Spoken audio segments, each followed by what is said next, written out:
Se, pois, ao trazeres ao altar a tua oferta, ali te lembrares de que teu irmão tem alguma coisa contra ti, deixa perante o altar a tua oferta. Vai primeiro reconciliar-te com teu irmão. E então, voltando, faz a tua oferta. Novamente, verso 23. Se, pois, ao trazeres ao altar a tua oferta, ali te lembrares de que teu irmão tem alguma coisa contra ti, deixa perante o altar a tua oferta. Vai primeiro reconciliar-te com teu irmão. E então, voltando, faz a tua oferta. Vamos tomar alguns instantes, olhar-nos nos olhos, saudar-nos dentro daquilo que podemos fazer. Podemos ficar sentados, meus irmãos. Estamos gratos porque nesta hora a missão na Margem Sul reúne-se. O nosso pastor Tiago Cavaco, juntamente com a sua família, está lá a pregar. Hoje também é a apresentação da pequena Esther Lopes, a filha dos nossos irmãos missionários Diego e Stella. Estamos contentes, estamos alegres com aquilo que Deus está a fazer na Margem Sul. Alguns de nós tiveram agora a oportunidade de visitar a igreja nos últimos domingos. E estamos contentes, estamos entusiasmados com aquilo que Deus está a fazer. Olhamos para aquele lugar e para aquela congregação em particular já como uma igreja nova. E é esse o nosso objetivo, é esse o nosso plano. Nós queremos louvar a Deus por isso, porque Deus não para de trabalhar. Num tempo de pandemia, num tempo de limitações, a sua igreja não está limitada. Isso é muito bom. Nesta manhã, quero pregar-vos um sermão neste texto em Mateus 5, 23 e 24. E o título do sermão é: Não olhes apenas para o mal que evitas, olha para o bem que ignoras. Não leves em conta apenas o mal que tu não queres cometer, embora isso seja uma coisa boa, as coisas erradas que tu não fazes, mas não fiques por aí. Olha para o bem que tu és chamado a fazer, mas ainda ignoras, ainda não fazes. Eu acredito que não será despropositado dizer que a nossa tendência é nós vivermos isto pela metade. É vivermos a nossa vida pela metade. Nós valorizamos, damos importância aos momentos em que de facto não erramos, e isso outra vez é bom. Nós valorizamos isso. Eu não cometi aquele erro. Eu fiz a decisão certa, eu não tomei o caminho errado. Mas ao mesmo tempo nós valorizamos, nós secundarizamos o bem que está ao nosso alcance para ser feito, mas que foi ignorado. E com a palavra aberta neste texto, nós percebemos, por aquilo que Jesus está a dizer, que a simples ausência do erro não nos coloca por si só numa posição aceitável e verdadeira perante Deus e perante os outros. Jesus chama-nos a mais do que isso. É verdade que devemos evitar o erro, mas Jesus chama-nos a uma justiça que nos recomende a Deus e nos capacita a amar os outros. Não basta ficarmos pela metade em que evitamos o erro. Nós precisamos de ir além disso e fazer o bem que Jesus nos pede que nós façamos. Como? Só podemos fazer isso através da justiça que vem do próprio Senhor Jesus Cristo. Só nele nós encontramos esse dom para podermos viver verdadeiramente uma vida consagrada a Deus e, por consequência, uma vida que se entregue em amor aos outros à nossa volta. É isso que nós queremos ver esta manhã, ao mesmo tempo em que o nosso coração é chamado a um exame profundo por aquilo que o Senhor Jesus está a dizer nesta passagem. Por isso vamos orar nesta hora, vamos pedir a Deus que nos abençoe, que dirija as minhas palavras e que possamos sair daqui com uma convicção reforçada daquilo que ainda não é seguro para nós. Vamos orar. Senhor, nós agradecemos porque nesta hora, neste momento, nos dás o privilégio e a honra de podermos estar diante da Tua Palavra, porque a Tua Palavra, Senhor, é a verdade. Porque é na Tua Palavra que nós encontramos, ou melhor, fomos encontrados pelo Teu Filho Jesus. E é nela que nós continuamos a caminhar pela fé, é nela que as nossas vidas continuam a ser confrontadas e consoladas, como ouvimos na semana passada. É isso que nós pedimos-te para esta hora, Senhor. Que o Teu Espírito Santo esteja a intervir na vida de cada um que está aqui, Senhor. Dá-me as palavras que eu devo dizer, que eu as possa dizer com coragem e com amor, Senhor. Sê connosco, que Tu sejas glorificado nesta hora. É isto que queremos pedir e agradecer, no nome do Teu Filho Jesus Cristo. Amém. Quero fazer brevemente algum contexto para percebermos a passagem que estamos a ler esta manhã. Pergunta rápida. Este texto está no Evangelho de Mateus, primeiro livro do Novo Testamento, mas em que contexto é que aparecem estes versículos? Gostava de vos ouvir. O que é que está aqui a acontecer? Onde é que estes versículos aparecem? No Sermão do Monte. Muito bem. Então, para aqueles que se recordam, porventura nem todos os que estão aqui hoje de manhã estiveram a quando dessa série de sermões, nós aí por volta do ano 2018-19 tivemos por mais de um ano de volta do Sermão do Monte. Mateus 5, Mateus 6 e Mateus 7. E foi um tempo muito abençoado. E na altura houve coisas que nós retiramos. E aquilo que importa agora recordarmos é que quando Jesus está a pregar este sermão, Ele está a pregar essencialmente sobre o reino de Deus. E ao fazer isso, Ele está a pregar sobre quem são os cidadãos do reino. Quem são aqueles que pertencem ao reino de Deus. Quem são os discípulos de Jesus. E como é o caráter desses cidadãos. Então, no trecho que nós lemos esta manhã, no verso 23 e 24, Jesus está a explicar como é que essa justiça que os cidadãos do reino de Deus devem ter, como é que essa justiça se vê na prática? Como é que se vive isso? Ok, agora vocês têm que ter uma justiça, e já vamos ver que justiça é essa. Como é que isso se vê na prática? E Jesus vai pegar no exemplo que nós lemos esta manhã, o exemplo do homicídio. Mais à frente ele vai falar sobre o adultério. Vai falar, se virem as vossas Bíblias, está organizado por secções. Vai falar sobre os juramentos. Vai falar sobre a vingança. E vai falar sobre o amor ao próximo, ainda no capítulo 5. Jesus está a dar exemplos de como é que esta justiça de alguém que pertence a Cristo se vê na prática. E se recuarmos um pouco no texto, ainda no verso 20, vejam lá o que Jesus diz. Jesus acabou de dizer que Ele não veio para anular a lei, Ele não veio para anular aquilo que tinha sido escrito no Velho Testamento, antes, pelo contrário, Ele veio para cumprir. E reparem no que Ele diz aos discípulos. Lembrem-se, o auditório, o público-alvo de Jesus, a quem este Sermão do Monte é dirigido e deve ser aplicado, são aqueles que pertencem a Cristo, os seus discípulos, os cidadãos do reino. E Ele vai dizer assim no versículo 20: porque eu vos digo que se a vossa justiça não exercerem muito a dos escribas e fariseus, jamais entrareis no reino dos céus. Jesus não facilita a vida. Okay? Ele vai dizer, olha, estão a ver os escribas e os fariseus? Isto é malta importante aos vossos olhos. Isto é malta que se dedicou a vida inteira à Escritura, ao Novo Testamento, à lei. São pessoas que se esforçam por cumprir a lei. E aos vossos olhos elas são pessoas justas. Mas eu digo-vos, se a vossa justiça não for muito, não é um bocadinho superior, é muito além da justiça deles, vocês não têm como entrar no reino de Deus. E resumindo muito, importa para nós esta manhã reter que Jesus está interessado que os seus ouvintes, os cidadãos do reino, percebam que a verdadeira justiça que comprova, que atesta esta cidadania no reino de Deus, esta verdadeira justiça não se limita à observância da letra da lei, à observância externa da lei. Esta é uma justiça que vai mais profundo do que isso. Ela vai até ao cumprimento do espírito da lei.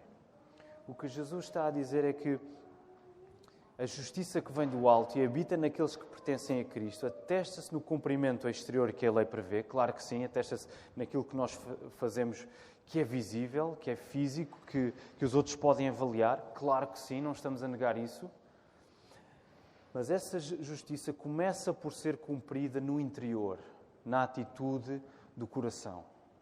E por isso é que esta nossa série de sermões chama-se Condição Cardíaca. Nós queremos fazer um exame aos nossos corações com várias atitudes.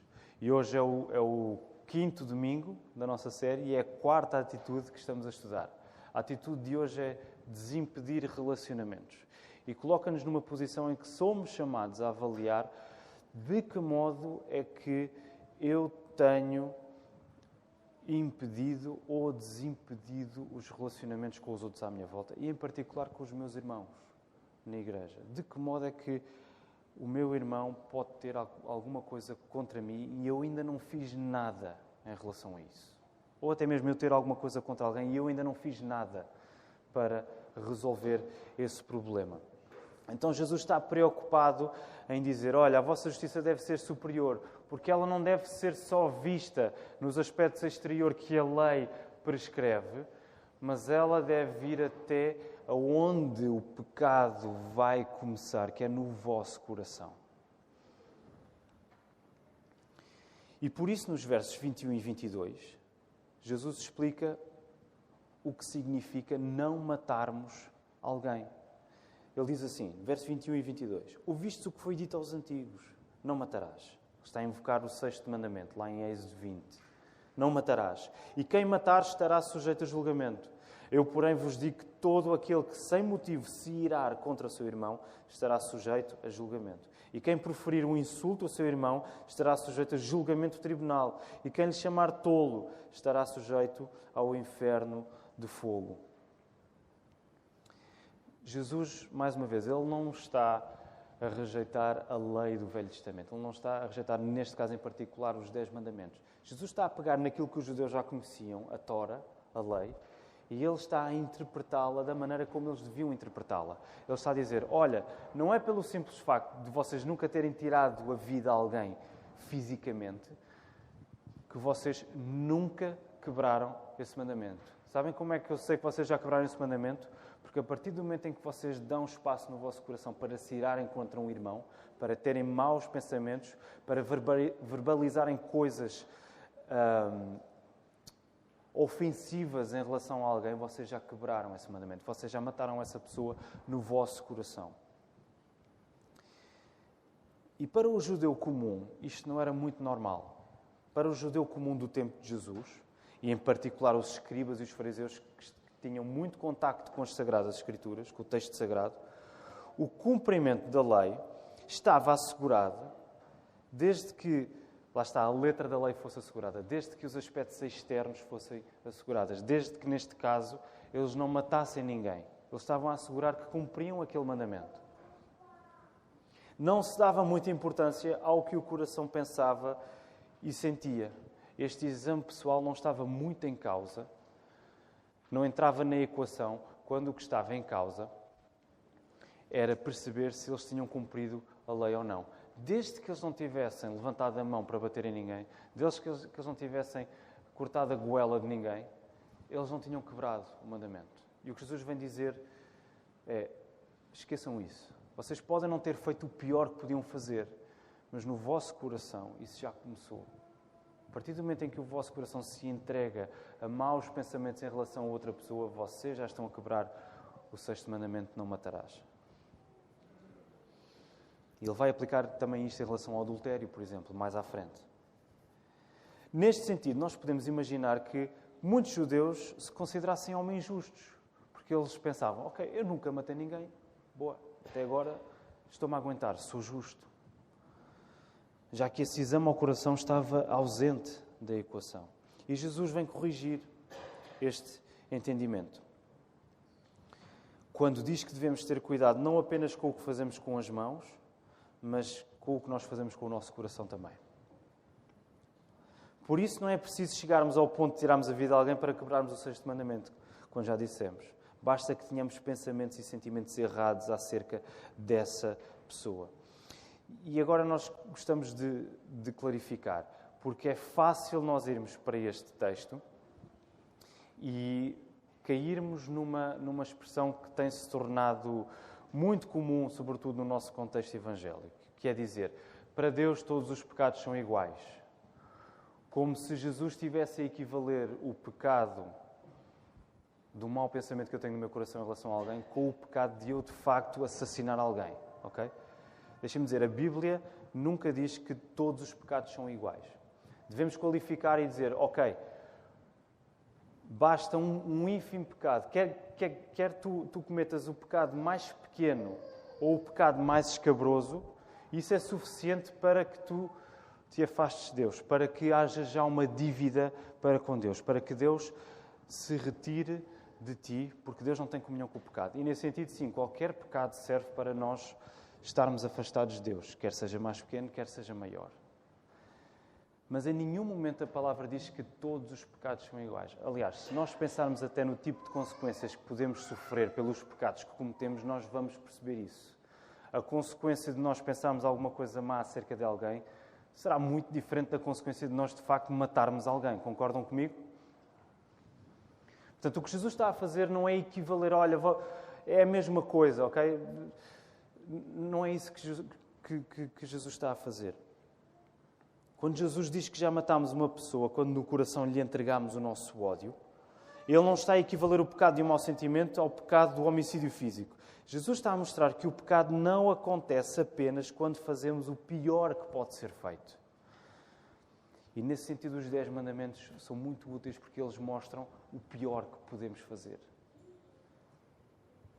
Ter outros deuses além de Deus, construir imagens, desonrar o sábado, usar mal o nome de Deus em vão, desonrar os nossos pais, matar alguém, adulterar, roubar, mentir, cobiçar. E nesse sentido, os 10 mandamentos servem para nós percebermos, espera aí, se eu der lugar aos maus sentimentos que o meu coração consegue albergar, eu vou parar ali. Eu vou fazer o pior que eu posso fazer. Jesus está a mostrar que o pecado não acontece apenas quando fazemos o pior que pode ser feito, que neste caso seria assassinar alguém. Jesus está a dizer que o pecado começa na atitude do nosso coração em relação ao próximo. A raiz de qualquer pecado potente, a raiz de qualquer pecado cabeludo, escabroso, como o homicídio, por exemplo, encontra espaço para crescer no solo do nosso coração. Às vezes dizemos, ninguém acorda de manhã, depois de uma boa noite de sono, no seu perfeito juízo, a dizer, eu hoje vou assassinar alguém. Isto não acontece assim. Ou já aconteceu com algum de vocês? Se já aconteceu, eu sugiro que vão procurar ajuda.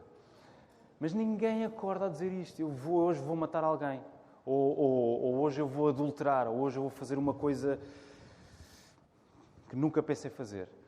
O que acontece é que há sempre um percurso em que o nosso coração foi sendo cada vez mais absorvido pelo mau sentimento, pelo mau pensamento, pela tentação cada vez maior, de coisas que vimos e não devíamos ter visto, de coisas que dissemos e não devíamos ter dito, de coisas que devíamos ter confessado e não confessámos, em que podemos chegar a um ponto em que já estamos à beira do abismo e nem sabemos que estamos ali. E a próxima coisa, a única coisa que podemos fazer a seguir é, de facto, consumar o pior que podemos fazer. Se odiarmos alguém a esse ponto, em que não pomos um travão, em que não há qualquer restrição para o nosso ódio a essa pessoa, o pior, de facto, que pode acontecer é nós darmos o passo em frente, como diria o outro, à beira do abismo, dei o passo em frente, e cometer o pior que nós podemos cometer, que é assassinar alguém. A raiz de qualquer pecado, ela encontra espaço para crescer no coração. Se a ênfase de Jesus nos versos 21 e 22 era colocar a questão pela negativa, no sentido daquilo que não deve ser feito, que não devemos fazer em relação ao nosso próximo, agora nos versos 23 e 24, o texto desta manhã, Jesus coloca a questão na positiva. Ou seja, aquilo que nós devemos fazer em relação ao nosso próximo, em relação ao nosso irmão. Não fazermos o que é errado é bom, Claro, sem dúvida, não é isso que está em questão. Não fazermos o que é errado é bom, mas não é suficiente. Jesus diz aos discípulos para irem além do mal que devem evitar, avançando para o bem que devem fazer.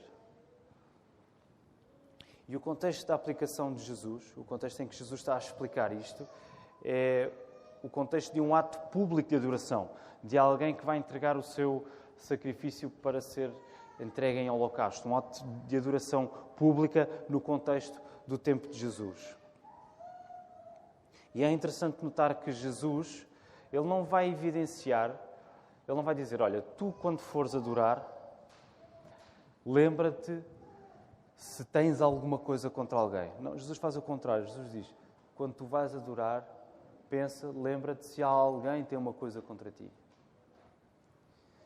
E eu não sei se sentem o arrepio destas palavras. Jesus está a falar na possibilidade de tu estares consciente de que há alguém que possa ter uma coisa contra ti. Mas, de facto, reparem uma coisa, não sei se sentem isto no texto, mas nós devemos assumir a seriedade que o pecado tem nas nossas vidas, ao ponto de nós podermos defraudar, insultar, magoar alguém, sem sequer termos a consciência de que o fizemos. O pecado é de tal maneira pernicioso, é de tal maneira sagaz, é de tal maneira profundo em nós, que há pecados que nós nem sequer sabemos que os fizemos. Nós podemos ter dito a maior barbaridade a alguém sem sequer nos termos apercebido que o fizemos, com a melhor intenção de todas. E nesses casos nós devemos ser humildes e constantemente orar, Senhor, eu sei que o pecado em mim é profundo e que há pecados que só Tu conheces, que nem eu sei, que me são ocultos. Mostra-me se eu defraudei alguém. Ajuda-me a perceber isso e ajuda-me a tomar passos para restabelecer essa relação.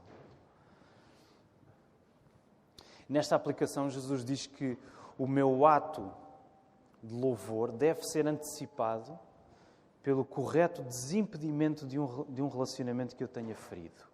Antes de eu me dar ao louvor público, antes de eu me dar a esta tarefa de louvar, eu devo avaliar, será que alguém tem alguma coisa contra mim? Será que eu ainda não fiz aquilo que devia ter feito para restaurar este relacionamento? Em particular com o meu irmão na fé. E o texto está a alertar-nos para uma coisa que é tão natural em nós e que caímos tão facilmente, que é este mecanismo de autojustificação, de acharmos uma justificação para nós próprios. Até podemos ter a consciência que estamos em falta para com alguém. Até podemos saber isso. Ok, eu reconheço, eu errei ali. Mas a partir do momento em que nos apanhamos a fazer o que deve ser feito, a partir do momento em que nos apanhamos a fazer a coisa certa, que neste caso seria a adoração, deixamos-nos levar pela falsa ideia de que um bom ato vai compensar um ato menos bom que tínhamos feito. A tentação é, eu até reconheço que errei ali, mas, ó Deus, eu estou a esforçar-me tanto aqui, eu estou a cumprir, eu até chego à igreja a horas, eu preguei bem, ou eu toquei bem, ou eu servi como deve ser.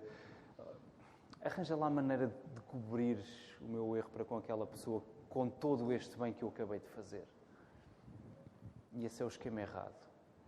Nesse esquema nós estamos a colocar a nossa salvação de pernas para o ar. É como se nós quiséssemos ser salvos por aquilo que nós fazemos.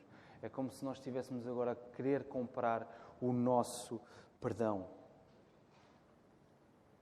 e a nossa aceitação para com Deus, com alguma coisa que nós fazemos. Deixem-me recordar um exemplo do Velho Testamento. Saúl foi o primeiro rei de Israel. Podem ler esta história lá no primeiro livro de Samuel, no capítulo 15. Saúl foi um rei problemático, ele começa bem, mas depois perde-se, entra num caminho crescente de desobediência. E a determinada altura, Deus dá a ordem a Saúl, através do profeta Samuel, para Saúl dizimar os amalequitas, exterminá-los todos. Não pode ficar nenhum, nem animais, vais exterminar tudo. Esta é a ordem de Deus. O que é que acontece? Obviamente Saúl acha que é mais justo do que Deus e decide poupar o rei, poupa alguns animais até para, vejam bem, até para usá-los para o holocausto, para o sacrifício, para fazer uma coisa boa, para supostamente adorar a Deus. E Samuel fica indignado. Samuel, quando chega lá e vê o som dos animais, ai, cumpriste, então que som é este que eu ouço? Samuel está indignado e Samuel dá esta resposta a Saul. Tem porventura o Senhor tanto prazer em holocaustos e sacrifícios, quanto em que se obedeça à sua palavra? Porventura Deus agrada-se mais do facto de estás a sacrificar bois e ovelhas e gado, do que obedeceres à sua palavra? Não, claro que não. Eis que o obedecer é melhor do que o sacrificar, e o atender melhor do que a gordura de carneiros. Meus irmãos, uma adoração feita por um coração que não está contrito, que não está despojado, de uma maneira que se dá à avaliação do Espírito, de uma maneira que se entrega a Deus para ser confrontado, para ser corrigido, para ser santificado. Uma tal adoração é inaceitável aos olhos de Deus. De tal maneira que Jesus, o próprio Senhor Jesus, diz para deixarmos essa adoração de lado, até que obedeçamos e procuremos o irmão que tem alguma coisa contra nós. É claro que não está em nós a capacidade absoluta para desimpedirmos um relacionamento que foi quebrado com o irmão. Nós reconhecemos isso. Eu estou certo que todos nós já vivemos episódios na nossa vida em que defraudámos alguém, que enganámos, em que magoámos e por muito bem intencionado que tenha sido o nosso esforço para ir até aquela pessoa, a reconciliação não foi possível. Isso não está nas nossas mãos. O Espírito Santo é que tem o poder para convencer o coração. Mas está do nosso lado a responsabilidade para fazermos tudo o que está ao nosso alcance para que a reconciliação aconteça. Seja quando o erro foi nosso e nós defraudámos essa pessoa, ou quando foi alguém que fez alguma coisa contra nós e nós sentimos que ela nos deve alguma coisa. Nós somos chamados a não ficar pela metade, a avançar para o bem que Jesus está a pedir que os seus discípulos façam. Reconcilia-te com ela, faz tudo o que está ao teu alcance para ir ter com ela. E quero terminar repetindo o que disse no início do sermão. Não chega a viveres pela metade, olhando para o mal que evitas fazer. Olha para o bem que ainda não fazes. Sabem porque é que podemos dizer isto? Porque Jesus não ficou pela metade quando nos salvou. Se Jesus de facto tivesse ficado pela metade, nós não podíamos estar diante de Deus. Se Jesus apenas tivesse evitado o mal que há em nós, retirando de nós a nossa culpa e o nosso pecado, transferindo isso para Ele na cruz, e graças a Deus por isso, mas se tivesse ficado por aí, nós ficaríamos num estado, deixem-me dizer assim, nós ficaríamos num estado neutro, em que de facto a nossa culpa tinha sido tirada, o nosso pecado tinha sido colocado em Cristo, mas ainda não tínhamos nada de verdadeiramente justo para mostrarmos a Deus. Ainda tínhamos de mostrar que seríamos capazes de obedecer. Ainda tínhamos de viver uma vida perfeita de obediência e justiça. E nós não seríamos capazes disso. Por isso é que Jesus não ficou pela metade. Nesse circuito, Ele transferiu para nós a sua própria justiça, a sua beleza, a sua perfeição. De tal maneira que Deus olha para nós, Ele já não leva em conta a nossa natureza pecaminosa, mas Ele leva em conta a nossa nova natureza em Cristo. É Cristo que Ele vê em nós. E é por isso que nós não ficamos pela metade, porque Cristo não ficou pela metade. Cristo foi até ao fim. Ele fez tudo o que tinha de ser feito. E por isso Jesus não pede menos que uma justiça muito superior à dos escribas e fariseus. Uma justiça que não se limita à letra da lei, mas uma justiça que revela os abismos mais profundos dos nossos corações. É interessante porque à medida que estamos a caminhar para mostrarmos esta justiça, nós estamos a mostrar Cristo e ao mesmo tempo estamos a expor o nosso coração. Estamos a dizer, olha, neste processo em que eu consegui fazer uma coisa justa, em que eu até me reconciliei com o meu irmão, eu apercebi-me do quão pecaminoso o meu coração é. Não temos como obter esta justiça senão pelo sacrifício de Jesus Cristo, Deus feito homem, perfeitamente justo, que tomou sobre si mesmo todas as nossas injustiças. Graças a Jesus, temos em nós, através do Espírito Santo, a sua justiça pela qual somos aceitos por Deus e que nos capacita a amar os outros do mesmo modo que Cristo nos ama. Não é menos do que isto. Não é fácil, ninguém disse que é fácil. Mas é no poder de Cristo que nós vamos fazer isto. Não temos como não fazer tudo o que está ao nosso alcance para procurarmos a reconciliação com os outros à nossa volta. Quando Jesus, que nada de errado fez contra nós, veio ao nosso encontro morrendo por nós, para nos reconciliar com Deus. Que o Senhor nos ajude. Quero convidar a todos, podemos ficar de pé. Vamos terminar o nosso culto com uma oração. O nosso irmão Nando tocará o pós-lúdio no piano e depois seguiremos para as nossas casas. Seguiremos também a indicação da portaria para sair ordeiramente. Vamos orar. Obrigado, Senhor, por aqueles que estiveram aqui esta manhã, neste turno. Agradecemos também já o primeiro turno que tivemos. Obrigado por aqueles que se juntam nesta hora através da transmissão na internet. Eu quero te pedir, Senhor, que tu possas abençoar cada uma destas vidas, cada uma destas famílias. Tu sabes a condição em que estamos nesta manhã e por isso, Senhor, nós pedimos-te que tu nos toques, tu nos mostres aquilo que precisa de ser mudado em nós. Senhor, tantas são as vezes em que magoamos outros e nem sequer nos apercebemos disso, Senhor. Perdoa-nos por isso. Ajuda-nos a estarmos mais atentos e alerta àqueles que estão à nossa volta, Senhor, e não permitas que possamos cair no erro de tentarmos compensar as coisas más que fizemos. Ajuda-nos, dá-nos a coragem e a humildade de assumirmos o mal que fizemos, pedirmos perdão por isso e confiarmos no sacrifício do Teu Filho. Senhor, ajuda-nos a caminhar em santidade, Senhor, com a Tua palavra aberta. Nós agradecemos-te porque em Cristo Tu nos aceitas e Tu nos recolhes para junto de Ti, Senhor, porque o Teu Filho deu tudo, não ficou pela metade, mas Ele deu tudo para nos salvar. Recebam a bênção do nosso Deus. Que a graça do Senhor Jesus Cristo, o amor de Deus Pai e a comunhão do Espírito Santo sejam com todos, agora e para sempre. Amém.